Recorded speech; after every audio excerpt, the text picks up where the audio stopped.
Em um episódio revelador de um podcast, Daniel Mastral, um ex-satanista, aborda uma questão que suscita inúmeros debates e especulações: a identidade do anticristo.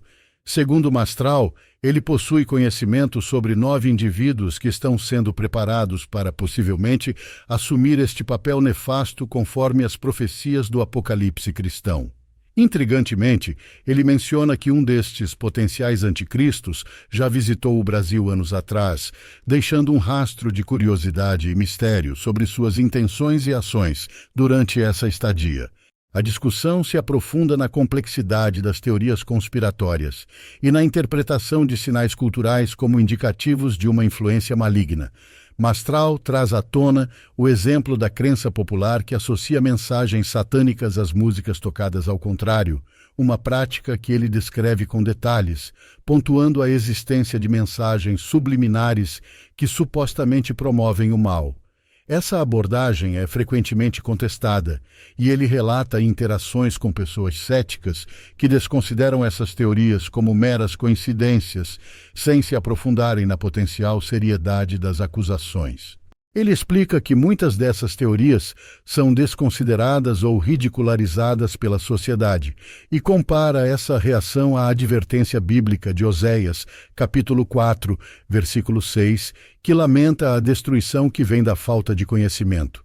Mastral argumenta que o desinteresse e a ignorância da população em geral permitem que essas teorias e práticas continuem sem serem questionadas, aumentando o risco de que influências negativas passem despercebidas até que seja tarde demais. O ex-satanista também toca em pontos que são culturalmente sensíveis e polêmicos, como a sugestão de que eventos e figuras públicas possam estar envolvidos em agendas ocultas que preparam o terreno para eventos apocalípticos. Ele discorre sobre a influência cultural e política como ferramentas que podem ser utilizadas para manipular massas e direcionar a história da humanidade para um caminho predeterminado por entidades obscuras.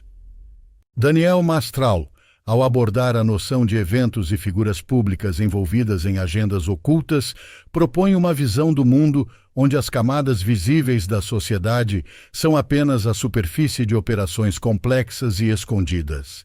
Segundo ele, líderes políticos e celebridades poderiam estar atuando não apenas sob a influência, mas como agentes ativos de forças esotéricas, com o objetivo de moldar a civilização de acordo com um plano apocalíptico predefinido. Ele argumenta que tais indivíduos, escolhidos ou posicionados por essas entidades obscuras, teriam a capacidade de influenciar políticas públicas e correntes culturais de maneira a preparar o mundo para um evento cataclísmico final, conforme delineado nas escrituras apocalípticas. Aprofundando na discussão, Mastral explora como a cultura popular e a mídia desempenham papéis cruciais nesse processo de manipulação. Ele sugere que filmes, música e televisão não são apenas formas de entretenimento, mas ferramentas estratégicas utilizadas para normalizar o extraordinário e o espiritualmente perigoso, influenciando subliminarmente o público a aceitar e até mesmo reverenciar conceitos que poderiam, de outra forma, ser considerados aberrantes ou perigosos. Este mecanismo de aceitação, segundo ele, é essencial para desensibilizar as massas e prepará-las para aceitar sem questionar as mudanças radicais que antecedem a implementação do governo do anticristo. Além disso, o ex-satanista destaca o papel das redes sociais e da tecnologia digital como extensões dessas táticas de influência. Ele argumenta que a era da informação, ao invés de iluminar as massas, tem, paradoxalmente, facilitado a propagação de desinformação e teorias conspiratórias que servem para confundir e dividir a população. Essa fragmentação da percepção da realidade seria uma estratégia deliberada, criando um terreno fértil para que teorias mais extremas e agendas ocultas floresçam sem o escrutínio crítico necessário. Mastral reflete sobre a resposta da sociedade a tais revelações e a dificuldade de contrapor tais forças quando elas são frequentemente mascaradas por camadas de normalidade e legalidade. Ele apela para a vigilância e o discernimento espiritual. como meios de resistir a essas influências, encorajando os ouvintes a buscar uma compreensão mais profunda das Escrituras e das profecias, para melhor se prepararem para os desafios espirituais e sociais dos tempos modernos. Este apelo ressoa como um chamado para uma espécie de despertar, onde o conhecimento e a fé se tornam as últimas linhas de defesa contra uma maré crescente de manipulação esotérica e corrupção moral. Na conversa, Daniel Mastral também dedica um momento significativo para discutir as tribulações e suas conexões com o capítulo 24 do Evangelho de Mateus, onde são descritos sinais do fim dos tempos. Ele interpreta essas escrituras como um mapa que delineia o crescendo de eventos que culminarão no Apocalipse.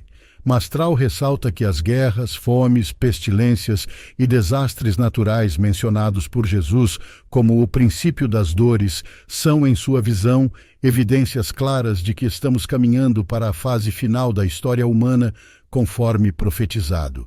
Ele argumenta que esses eventos são mais do que meras coincidências históricas. São, na verdade, indicativos deliberados e proféticos que devem alertar os cristãos para a iminência de mudanças mais profundas e significativas. Aprofundando sua explanação sobre as tribulações, Mastral discorre sobre a divisão deste período em duas metades, conforme sua interpretação profética. A primeira metade seria marcada por uma escalada de conflitos e desastres, um tempo de prova e purificação para a fé dos verdadeiros crentes. Ele sugere que esta fase é crucial para o fortalecimento espiritual da Igreja, preparando-a para as ainda mais severas provações da segunda metade da tribulação. Esta visão destaca a crença de que os sofrimentos enfrentados pelos fiéis não são punitivos, mas redentores, moldando o caráter e a resiliência dos crentes em antecipação à segunda vinda de Cristo. Mastral também trata da complexidade teológica em torno do conceito de arrebatamento, um evento onde os fiéis seriam levados ao céu antes da tribulação final. Ele explora diferentes interpretações teológicas, destacando a incerteza e a variedade de pensamentos dentro da própria comunidade cristã sobre quando e como esse evento ocorreria. Sua própria inclinação parece favorecer uma perspectiva em que o arrebatamento ocorreria no meio da tribulação, permitindo que a Igreja enfrente uma parte significativa das dificuldades como um teste final de fé. Essa interpretação é usada para instigar os ouvintes a permanecerem vigilantes e preparados, mantendo a fé inabalável diante dos desafios. Ele volta a citar Mateus 24, desta vez para enfatizar a necessidade de vigilância e preparação espiritual. Ele interpreta as advertências de Jesus não apenas como profecias, mas como instruções diretas para os crentes em todas as épocas, especialmente na contemporânea. A discussão sobre a vigilância é usada para encorajar uma reflexão profunda sobre como os sinais dos tempos são percebidos e interpretados pelos cristãos modernos, e sobre a responsabilidade de cada indivíduo em buscar entendimento e clareza espiritual em um mundo cada vez mais tumultuado e confuso.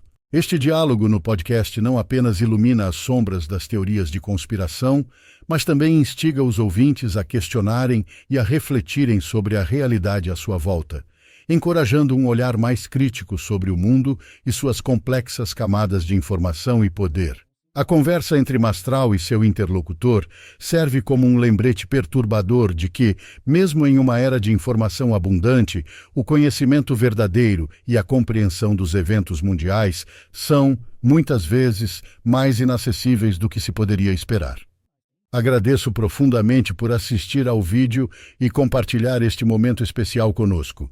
É uma honra ter sua companhia e sua fé nesta jornada. Antes de nos despedirmos, convido você a deixar um nome nos comentários, seja de um ente querido que necessite de nossas preces ou de uma solicitação especial em seu coração. Suas intenções serão incluídas em nossas orações e preces da semana, fortalecendo nosso vínculo espiritual e a comunidade que aqui se forma. Juntos podemos nos apoiar e elevar nossos pensamentos em direção à luz divina. Mais uma vez, obrigado por sua presença e que as bênçãos estejam sempre com você.